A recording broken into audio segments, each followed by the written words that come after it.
Hi guys, आज हम बनाने वाले हैं श्री जगन्नाथ जी की मूर्ति। मूर्ति बनाने के लिए हमें किसी पेपर पर एक जगन्नाथ जी की ड्राइंग कर लेनी है।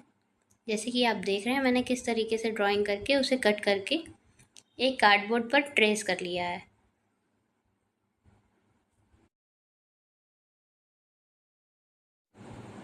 आप अपने अकॉर्डिंग अपनी मूर्तियों का साइज़ चूज़ कर सकते हैं। मुझे जिस हिसाब से अपनी मूर्तियाँ रखनी थी उसी हिसाब से साइज़ रखा है। पूरा ट्रेस होने के बाद आप इसे कट कर लेना है, किसी भी सीज़र की हेल्प से या किसी कटर की हेल्प से। मैंने इसे कट करने के लिए कटर का यूज़ किया है। कटर का यूज़ करते समय आप ध्यान रखें कि आपका हाथ कटे ना। इसे कट करने में थोड़ी सी तो मेहनत लगेगी, मुझे भी लगी थी। अगर आपने मोटा कार्डबोर्ड लिया है तो आपको ज़्यादा मेहनत लगेगी, अगर पतला लिया है तो कम मेहनत लगेगी।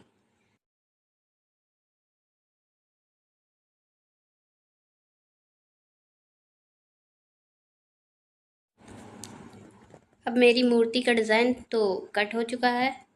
अब हमें बाउंड्रीज़ बनानी है इसकी। बाउंड्रीज़ बनाने के लिए भी हमें पतले से कार्डबोर्ड की नीड होगी। मैंने भी एक ही लेयर लगाई है, देखिए, कार्डबोर्ड की।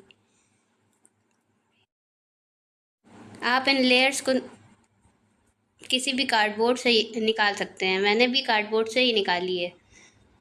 आपको जितना मोटा रखना हो आप एक लेयर लगा सकते हैं, दो लेयर भी लगा सकते हैं।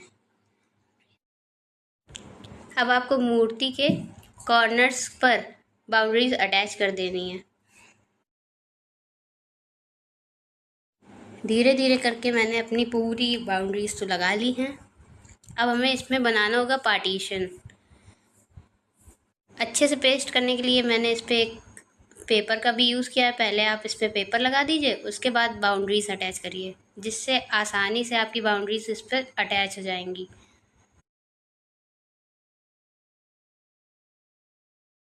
बाउंड्रीज भी बनाने के लिए आपको इसमें भी कार्डबोर्ड का ही यूज़ करना है। पहले हमें इनकी बॉडी पर एक कार्डबोर्ड लगाना है, फिर फेस पे।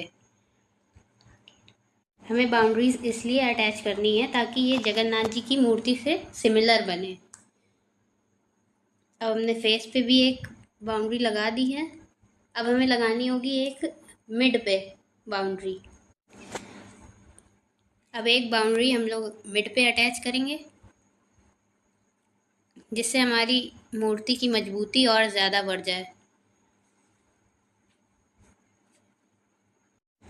मिड की बाउंड्रीज अटैच करने के बाद हमें इसमें फिल करना होगा वेस्ट पेपर। आप कोई भी वेस्ट पेपर यूज़ कर सकते हैं या कार्डबोर्ड की कटिंग्स भी यूज़ कर सकते हैं। मैंने तो दोनों का यूज़ किया है। जैसे कि आप देख रहे हैं, मैंने इस पर दोनों यूज़ करे हैं। आप भी कुछ भी यूज़ कर सकते हैं। इस वेस्ट पेपर को फिल करने के बाद हमें लगाना होगा इस पर एक पेपर की लेयर, जैसे कि आपने देखा। और उसके बाद हमें एक कार्डबोर्ड से इसको कवर करना होगा। आप कार्डबोर्ड को कट करके ही लगाएं इस पर।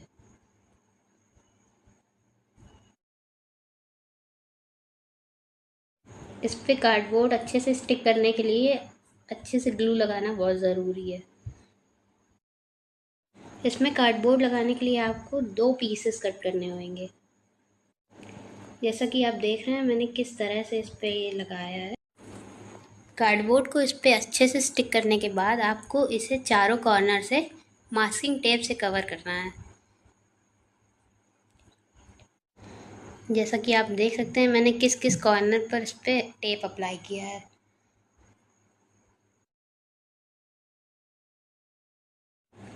सेम प्रोसेस आपको ऊपर भी अप्लाई करना है, उनके फेस पे।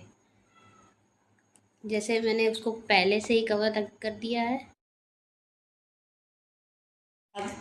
अब हैंड्स बनाने के लिए भी आपको कार्डबोर्ड का ही यूज़ करना है।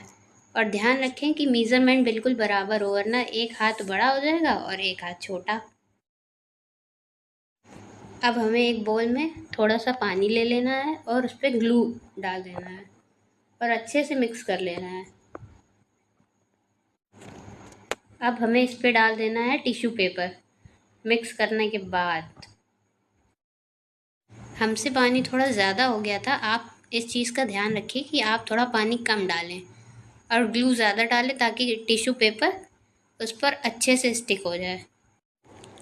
अब टिश्यू पेपर को फाड़ कर इस मिक्सचर पर डालना है और अपनी मूर्ति पर स्टिक करना है। जैसा कि मैंने पहले ही बताया था कि मुझसे पानी थोड़ा ज़्यादा हो गया था, तो आप इस चीज़ का ध्यान दें।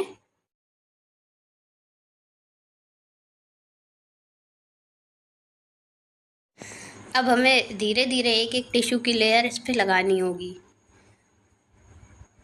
ज़्यादा गीला होने की वजह से ये देखिए कैसे ये स्टिक ही नहीं हो रहा था। फिर मुझे अपने हैंड्स का प्रयोग करना पड़ा। मैंने तो इसमें 3 लेयर लगाई हैं, आप कितनी भी लेयर लगा सकते हैं। अब बॉडी तो मेरी कवर हो गई है इस पर। अब बारी है फेस की। तो अब हम लोग इसका फेस भी कवर कर लेते हैं। अब फेस भी कवर हो चुका है और हैंड्स भी।